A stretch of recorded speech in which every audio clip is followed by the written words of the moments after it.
You may not envision fish tanks on the prairie as the best place to look for added value amidst large agricultural operations. Nevertheless, some folks in America's heartland are giving it a try. Whether it's a hobby developed during the off-season or an entrepreneurial foray into niche markets, sustainable, self-sufficient aquaponics systems are hatching in some unexpected locations. Though history suggests a rudimentary form of aquaponics existed in ancient civilizations, the modern blending of aquaculture and hydroponics has increased steadily since the late 1990s. Industry standards were developed at the University of the Virgin Islands, where the warm climate facilitated large-scale operations. Further north, though, the use of indoor aquaponics as a hedge against extreme summer heat doesn't seem that far-fetched to some. The symbiotic closed-loop method offers the opportunity to turn a small profit by growing crops typically cultivated in other regions of the country. Aquaponics is popular as a concept now and is going to be popular as an industry practice very soon. I would say in the next 20 years we're going to have a lot of our produce in the Midwest coming from aquaponics. Higher education has continued research into the science of this hybrid discipline. Promising scenarios have emerged for one-time curiosities to evolve into viable green operations. Aquaponics is a synergistic relationship between plants and fish. Basically, you feed the fish food. That protein then breaks down into nitrate that can be used by the plants, and the plants strip the nitrate from the water, cleans up the water for the fish, and then the whole cycle continues. An emphasis on education and conservation are central to the mission of the Leopold Center for Sustainable Agriculture. Located on the campus of Iowa State University, the center seeks to reduce negative environmental impacts associated with farming and develop new revenue streams for producers. Leopold Center funding supports extension outreach efforts like those of fisheries and aquaculture specialist Alan Patillo. He and other instructors educate and advise students and the public on the science, economics, and marketing aspects of sustainable aquaculture. A lot of people wonder, how do you grow plants in water whenever you can overwater a plant and it starts to die? Well, the reason is we maintain a higher oxygen concentration in the water than you would be able to maintain in the soil. You get very fast growth rates out of the plants, but you also get two products, fish and plants, and the combination of those two can make you more profitable.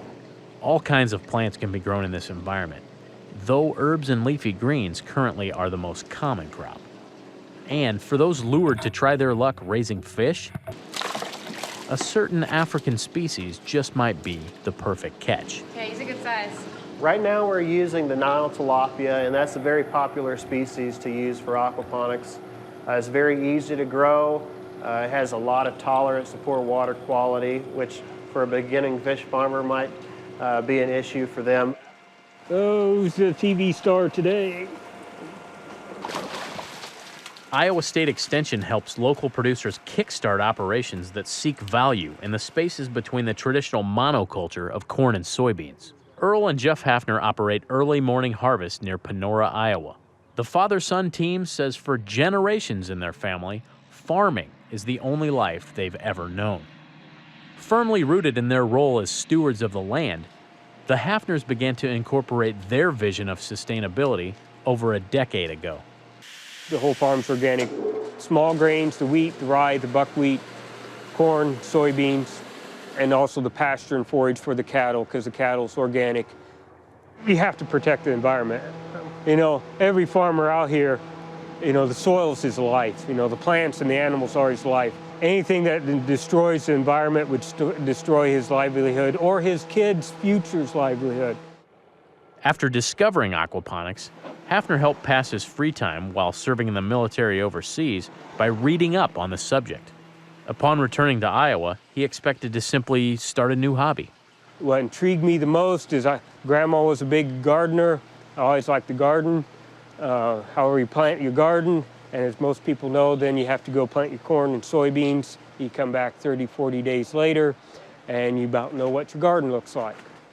Noting the crucial value of water during his stint in the Middle East validated the importance of conservation to Hafner. and aquaponics presented an opportunity to keep precious resources from going to waste. What I like about it is technically the only way water leaves this greenhouse is evaporation and transpiration. And that's the sustainable part of it. As water, we're in a drought now. As the world population gets bigger, water is the huge issue. We've been blessed here in the Midwest. We might experience some of how tough it is down in Texas in some of those places.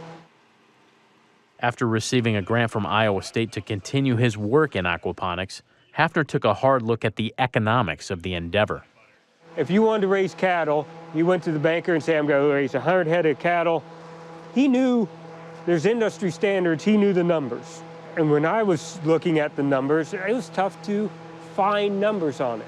So that's where I said, I'll open my books up. And my first year was rough. Despite initial hurdles, Early Morning Harvest pressed on, learning from its mistakes. Refining methods over time allowed the Hafners to share their newfound expertise with others. If you have a CSA and it's a 2/3, 3/4 of a year type operation, you could add a small aquaponics greenhouse to help fill the gap. Maybe keep your labor year-round that way. The free-flowing exchange of ideas has helped this growing field build momentum. For those dipping their toes into new markets that could be lucrative, Iowa State offers online resources as well. The Agricultural Marketing Resource Center and the National Market Maker site present information on business planning and connecting with buyers. If you're a small producer, you can find all those people within the community that are interested in getting your product, and they can see you.